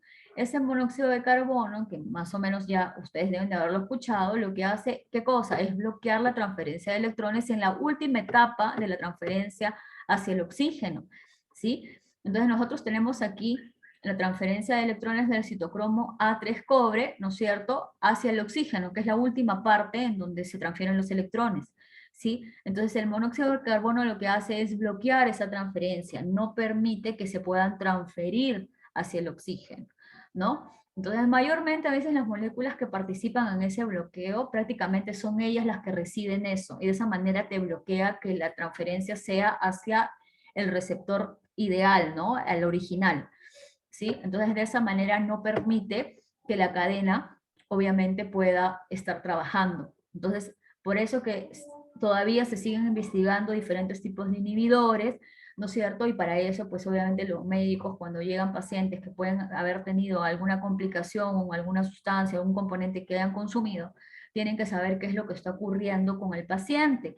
Entonces hay algunos que ni siquiera se conocen, ¿no? Y que muchas veces lo que se ha podido detectar han sido simplemente por casos, ¿no? Han habido casos que han salido así de casualidad, se han investigado y luego se han dado cuenta pues que son responsables, ¿no?, de la inhibición de la cadena transportadora de electrones, y esto hace que no se genere el gradiente, y si no se genera el gradiente, entonces no hay forma de que los protones puedan entrar a la ATP sintasa para que sinteticen ATP. Y si no hay síntesis de ATP, ¿no?, en grandes cantidades, entonces el metabolismo pues prácticamente se desordena, ¿sí? Entonces se complica, todas las células tienen que tener energía. Entonces nosotros cuando hablamos de todo este mecanismo, estamos hablando no de una célula, estamos hablando de todas las células del organismo, es un montón. ¿Ok? Entonces, por eso son tan importantes. Entonces, esos son los inhibidores, ¿ya? En lo que es la cadena transportadora de electrones. Barbitúricos, rotenolas, complejo 1, malonato en el complejo 2, antimicina A en el complejo 3, y cianeto y monóxido de carbono en el complejo 4. Recuerden esos nombres, ¿ok?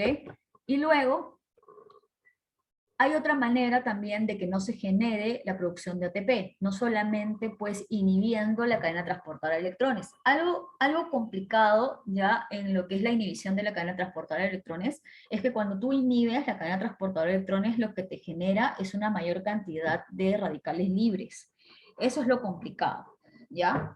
Ahora, dirán, ¿hay forma de nosotros poder inhibir a la cadena transportadora con alguna función específica? Sí. Por ejemplo, para los pacientes diabéticos, inducen lo que es la inhibición de la cadena transportadora de electrones, pero son con medicamentos pues, que son direccionados. La metformina es uno de ellos. La metformina es un componente encargado de la inhibición, ¿no?, de la transferencia de los electrones en el complejo 1. Ya, los utilizan como un algo terapéutico, ¿no?, como un objetivo terapéutico. Entonces, pero estamos hablando que eso se puede dar en un paciente que está pues con problemas de diabetes, ¿no?, con un aumento de la glucosa, de una forma de poder regular, pero no de un paciente normal, ¿no? O sea, por eso que es bastante importante tener en cuenta lo de los medicamentos, saber en qué momento se toma y cuándo no, y por eso que necesitan siempre un médico que les pueda decir qué es lo que está ocurriendo y qué es lo que ustedes deberían de hacer. Entonces, por eso que hay que tener mucho cuidado con eso, ¿ya? Igual la próxima semana, en la parte práctica, les voy a dejar un paper que siempre dejo que me gusta, que está relacionado con lo que son los desacopladores, ¿sí? Y también la opción que tiene, por ejemplo, la metformina. Y ahí te hablan de qué otras opciones puedes tener en vez de la metformina. Y hay algunos que todavía se siguen estudiando para poder buscar, pues, otro tipo de mecanismos para poder, pues, contrarrestar el problema de las enfermedades. ¿Sí? Sobre todo las enfermedades del metabolismo, ¿no?, que a nosotros en realidad en bioquímica nos interesa. Ahora, entonces, estos desacopladores están relacionados principalmente con la fosforilación oxidativa, ¿ya? Entonces, ¿qué es lo que hacen los desacopladores? Los desacopladores son compuestos que van a impedir la síntesis de ATP, ¿ya? Impiden la síntesis de ATP. Entonces, ¿pero qué es lo que hacen? No van a bloquear el flujo de electrones, no se meten ya con el flujo de electrones, ¿ya? No, o sea, no es que van a bloquear eso, ¿ok? De esa manera desacoplan la cadena respiratoria de la fosforilación oxidativa, ¿ya? Entonces no se meten con los electrones, pero sí se meten con los protones, ¿ok? Entonces, vamos a ver aquí dos cosas. Vamos a tener dos tipos de desacopladores. El desacoplador DNF, que es el 2,4 dinitrofenol, que esta es una sustancia lipofílica. Entonces, al ser una sustancia lipofílica, puede estar ¿en dónde? En la parte interna de la membrana, ya en la mitocondria. Es decir, por donde están todos los ácidos grasos, por ahí se puede meter.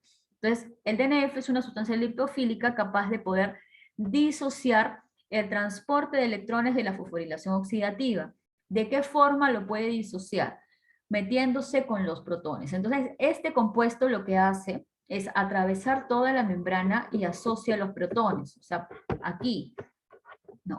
Se mete en toda la membrana y lo que va a hacer es captura los protones para que no salgan al espacio intermembrana. O sea, lo que hace prácticamente este desacoplador, intenta que esto de acá no esté liberado. O sea, lo que hace es los captura y los mete a la matriz. Entonces, si no hay gradiente de protones, no hay forma que el ATP sintasa actúe, pues.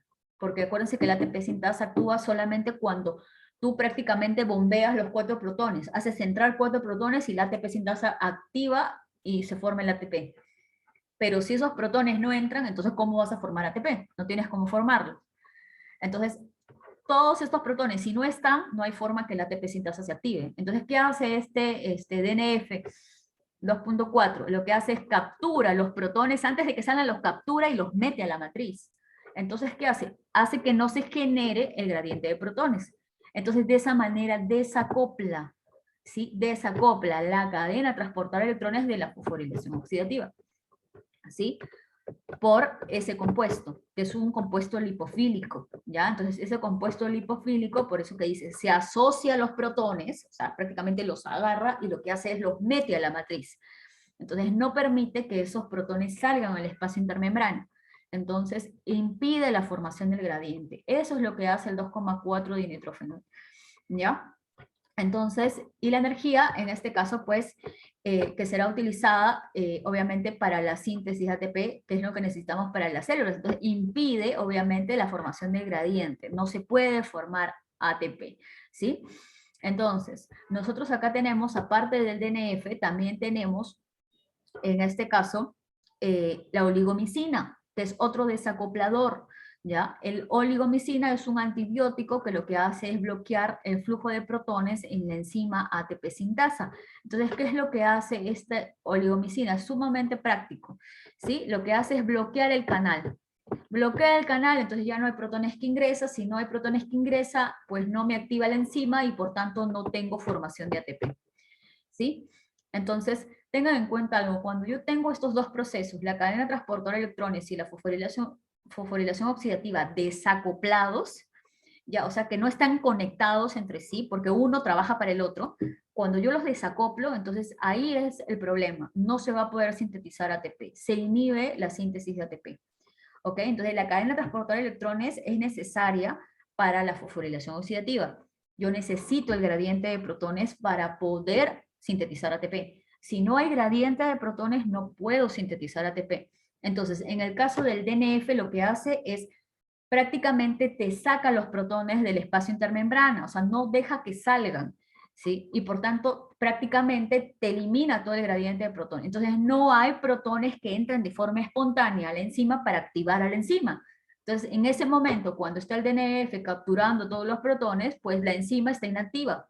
No hay quien consiga activarla. Recuerden que este ingreso de protones es de manera espontánea, ¿sí? No hay nadie quien haga que metan, no, ingresan nomás, pero si no hay protones, ¿quién va a entrar a la enzima ahí en el canal F0? No hay protones que ingresen.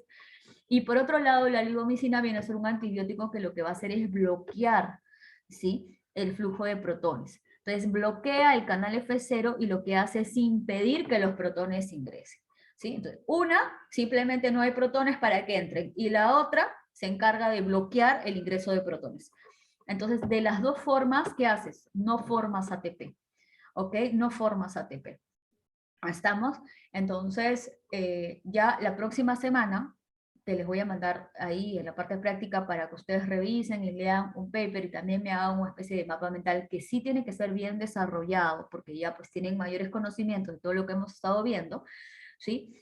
Por favor, necesito que puedan ustedes colocar las cosas más importantes en relación a ese paper. ¿Por qué? Porque está relacionado con lo que son los desacopladores, ¿sí? Y la importancia que tienen, ¿sí? Como, digamos, como una especie de terapia para ciertas enfermedades, como en el caso de la diabetes, que es lo que nos interesa ahorita, porque estamos hablando de carbohidratos, ¿sí? Entonces a ustedes ahí van a ver las diferentes investigaciones que se hacen y otros desacopladores que también se utilizan como mejor opción antes que la metformina que normalmente se utiliza, ¿sí? ¿Por qué? Porque a pesar de que a veces nosotros utilizamos un medicamento que puede ser aparentemente bueno para una cosa, puede generar otro tipo de complicaciones, ¿sí? Entonces, por eso es la importancia de conocer las vías metabólicas y saber qué es lo que ocurre con un medicamento cuando se consume, ¿sí? El mecanismo de acción que tiene, no solamente que inhiba, que deje de actuar, de repente una reacción, no, ¿qué consecuencias puede generar el bloquear eso?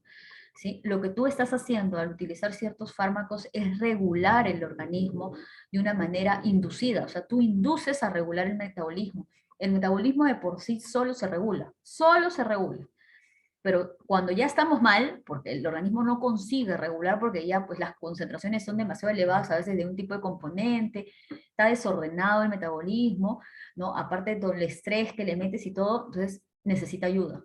Entonces, ahí es donde ustedes entran en dar la información de los medicamentos, realmente cómo nos van a servir, qué es lo que van a hacer, dónde van a actuar, qué vía metabólica van a activar, van a inhibir, y qué consecuencias puede generar al utilizar diferentes tipos de fármacos. Ustedes son responsables de darnos esa información, ¿sí? Yo no manejo, por ejemplo, los fármacos, así como cuando ustedes terminen la carrera, ustedes van a darme clases, ¿no? Todos los químicos farmacéuticos manejan mucho los fármacos, su mecanismo de acción y cómo actúan, ¿sí? Y eso me parece genial.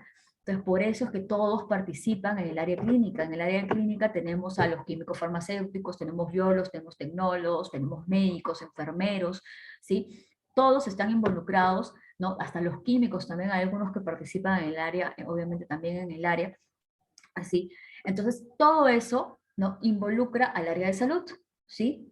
Involucra al área de salud. Por eso que ustedes son, obviamente, cuando ustedes terminan, son químicos farmacéuticos, pero la escuela es farmacia y bioquímica, porque no tendría lógica que ustedes manejen los fármacos si no conocen las vías metabólicas que ocurren dentro del organismo, porque la mayoría de las enfermedades son causadas por desarreglos en el metabolismo. ¿Por qué? Por lo que consumimos, ¿sí? Los desarreglos de los carbohidratos, de los lípidos, de las proteínas, de los ácidos nucleicos, todo eso, cuando nosotros consumimos más, tenemos menos, ¿sí? El estrés y una serie de cosas, la parte hormonal influye, el metabolismo modifica, cambia. Entonces nosotros tenemos que conocer al organismo, al tipo de paciente, si es hombre, si es mujer, el peso, cuál es lo que consume, cuál es su tipo de vida, qué cosa está tomando, todo tenemos que saber. Todos los organismos son diferentes, a pesar de que los estudios te pueden decir esto sirve para esto, pero siempre los médicos tienen que ver al paciente como único. No porque al otro le dio esto implica que este va a hacer lo mismo. ¿Por qué? Porque nosotros tenemos que tener, de alguna u otra manera, prácticamente es como hacerle una especie de radiografía al paciente de forma completa, ¿no? Hasta los antecedentes, ¿no es cierto? Genéticos, ¿no? Si es que el papá tuvo algo, si la mamá tuvo algo, ¿no? Todo se tiene que saber para poder de alguna u otra manera dar de repente un medicamento, ¿no? Por eso que siempre te preguntan, señorita, ¿usted es alérgica a algo? ¿Usted alguna vez lo ha tomado? ¿No? Cómo es su estilo de vida, ¿no? Todo eso es importante y a veces no se considera y no se toma en cuenta, ¿ok? Entonces es súper importante y ahí ustedes son sumamente importantes dentro del área de salud porque son los que nos permiten ver exactamente toda esta parte de la farmacología, farmacocinética, todo esto es necesario para que nos den el conocimiento también de cómo es que actúa en este caso estos compuestos químicos que sí nos ayudan y nos favorecen cuando el organismo no consigue cómo hacerlo solo, ¿ya? Todos estos medicamentos que a veces consumimos no es algo que necesitamos, o sea, no tendríamos que necesitar, pero lamentablemente vivimos en una situación tan complicada en la cual estamos expuestos a tantos factores externos. La sociedad influye mucho en la parte psicológica, en la parte emocional, el estrés, el trabajo, los estudios, el tiempo, todo eso influye, la alimentación, el tiempo que utilizas durante tu día para hacer diferentes cosas. Todo eso son factores externos que influyen en el metabolismo. Y nosotros estamos constantemente luchando por tratar de regular el organismo, el metabolismo en sí. ¿Ok? Estas 4 biomoléculas importantes dentro del organismo, carbohidratos, lípidos, proteínas y ácidos nucleicos. Todo el tiempo estamos en constante regulación, ¿sí? Por nuestras sube y baja, ¿no? Sube y baja, ¿ok? Y gracias a los medicamentos, a los fármacos, nosotros podemos apoyarnos en ellos para tener una mejor calidad de vida, para poder arreglar lo que pues prácticamente tiramos, ¿no? Por la venta, porque en realidad nosotros somos responsables de muchas cosas que realizamos con nuestro cuerpo, muchas veces por ignorancia, muchas veces por flojera, ¿no?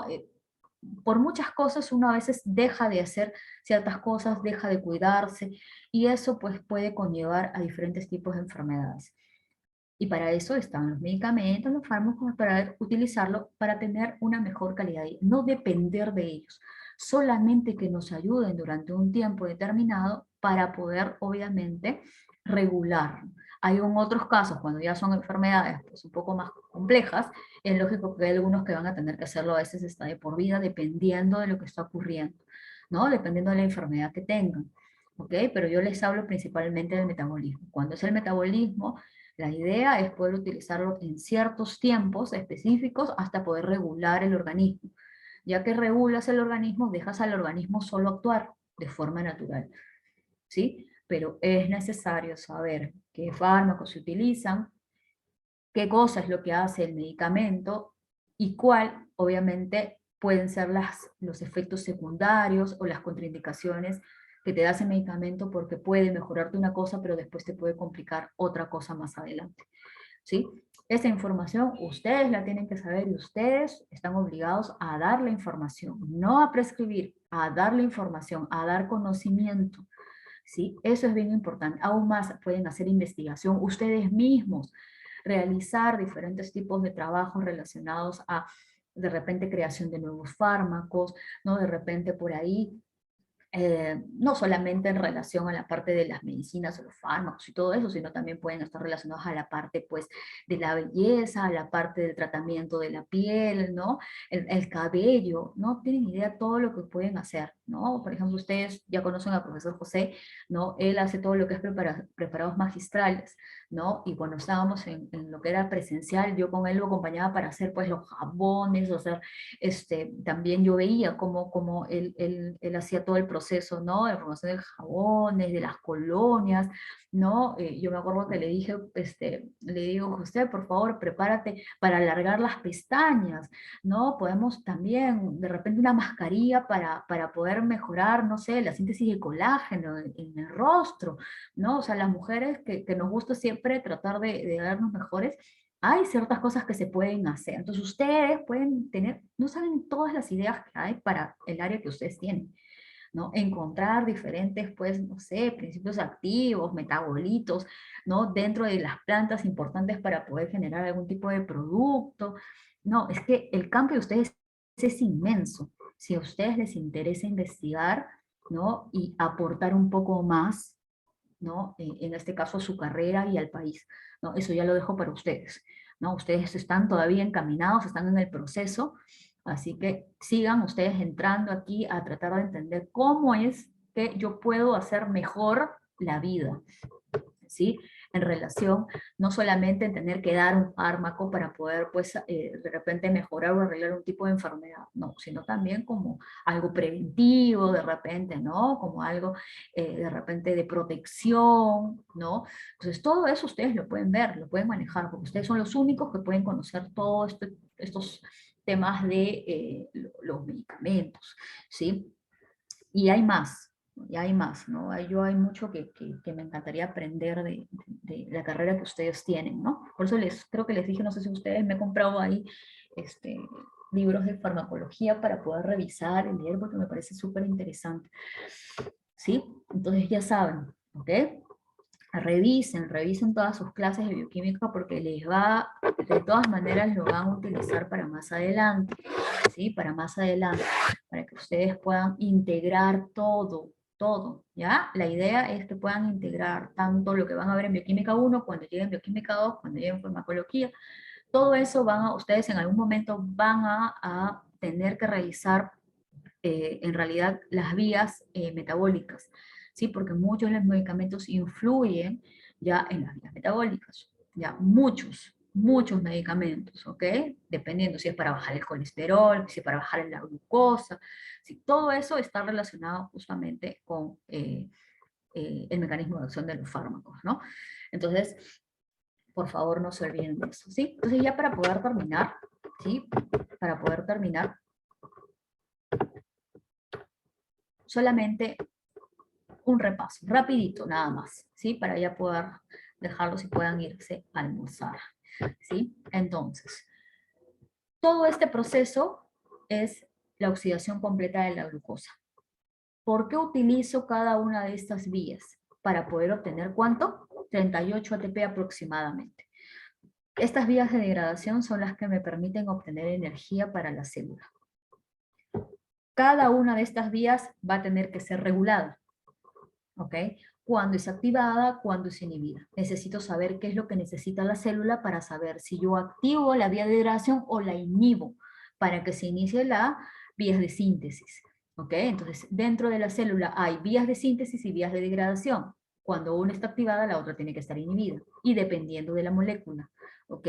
Yo no puedo sintetizar glucosa y degradar glucosa a la vez. O sintetizo glucosa o degrado glucosa. Yo no puedo sintetizar lípidos y degradar lípidos a la vez. O sintetizo un momento y después degrado. No puedo hacer lo mismo en proteínas ni tampoco en ácidos nucleicos, ¿ok? Yo tengo que decidir qué biomolécula es la que se está trabajando, qué es lo que se va a hacer. Se degrada o se sintetiza dependiendo de lo que la célula necesita. Para eso yo necesito también pues, tener todo un proceso de regulación. Ya hemos visto puntos de regulación en la vía glucolítica, ya hemos visto cómo se regula la descarboxilación del piruvato y ya hemos visto cómo se regula el ciclo de Krebs. ¿Por qué es importante todo este proceso para obtener energía? Porque obtenemos ATP en la glucólisis, ATP, o bueno, GTP, que es igual al ATP en el ciclo de Krebs, y obtenemos también, ¿qué cosa? Las coenzimas reducidas. Esas coenzimas reducidas, 10 NADH, 2 FADH2, van a ir a la cadena a transportar electrones. ¿Por qué es importante la cadena a transportar electrones? Tiene 4 complejos en el cual estos electrones van a ser transferidos hacia el oxígeno, que es el aceptor final del último complejo. La transferencia de todo eso va a generar que se liberen protones al espacio intermembrana. En el complejo 1, 4 protones. En el complejo 2, ingresan a la matriz, no salen. Y esos protones de la matriz se utilizan para poder formar agua. Y en el complejo 3 se libera también 4 y en el último complejo 2. ¿No? Hemos visto que por cada NADH puedo obtener ¿cuántos?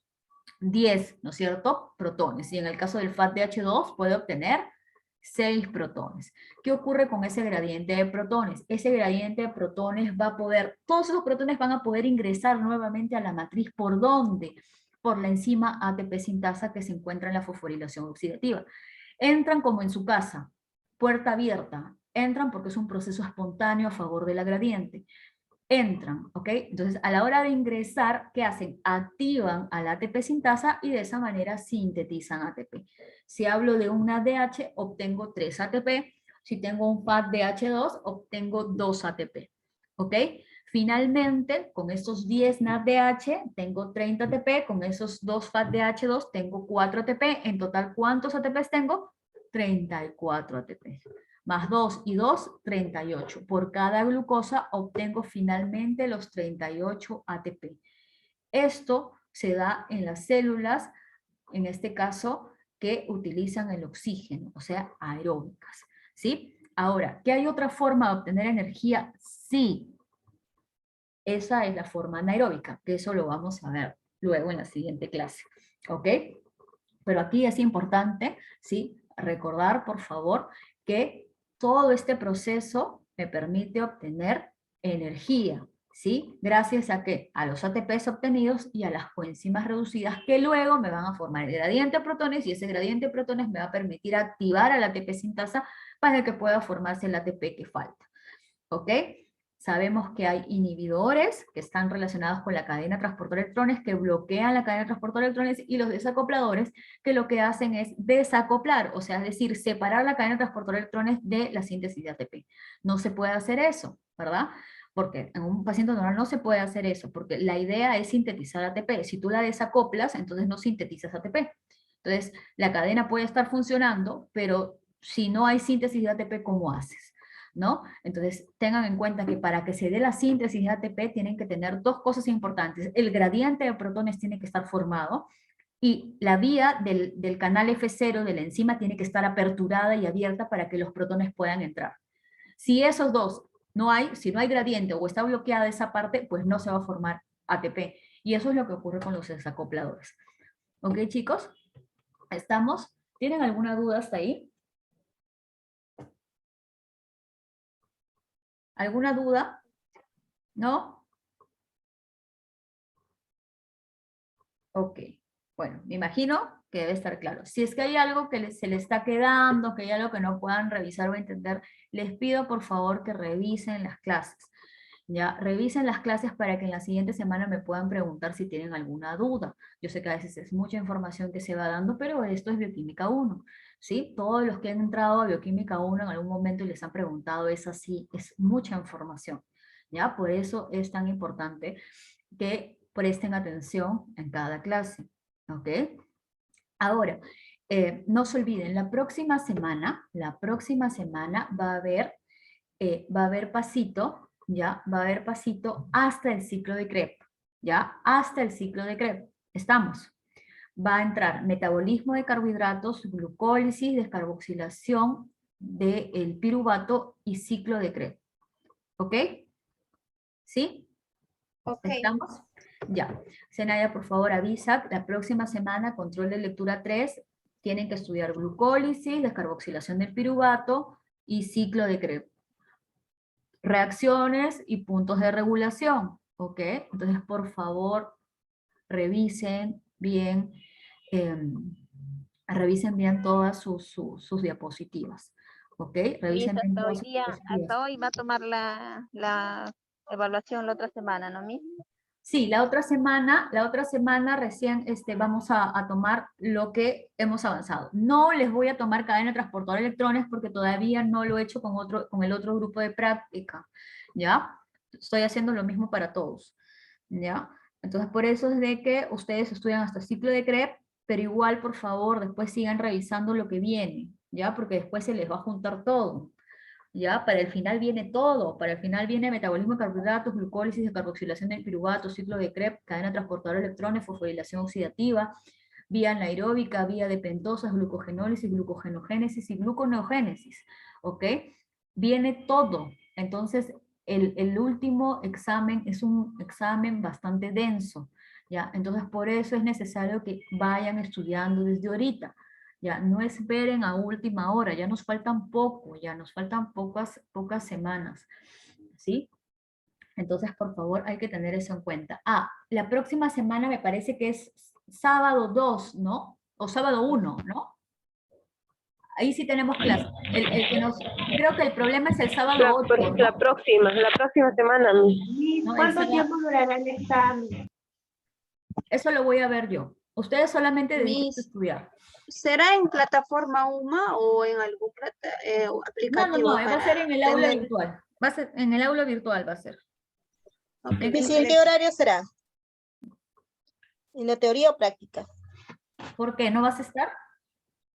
No, sí, sino que ya. para ponerme en el lugar más que no se me baje la... Ya, ok. Si yo les digo, ustedes solamente entran para el examen y después me huyen.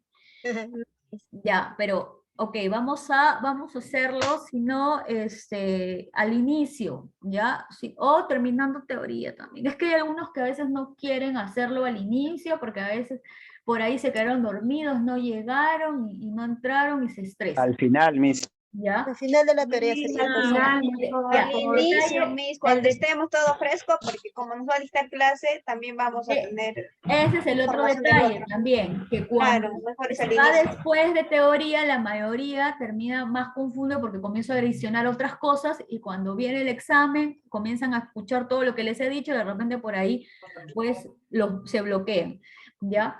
Sí, Miss, nos confundimos. Miss, la asistencia, Al Miss. principio. Tuve problemas con mi internet. Ya, a ver, un segundito, que ahorita Gracias, Miss. voy a cerrar, denme un segundo por favor que voy a apagar la grabación porque ya va a ser más larga. Acuérdense por favor que tienen que tener 2 links, ¿ya? Para esta semana. Ciclo de Krebs y cadena transportadora de electrones. Si no les suben los 2 links me avisan, ¿ya?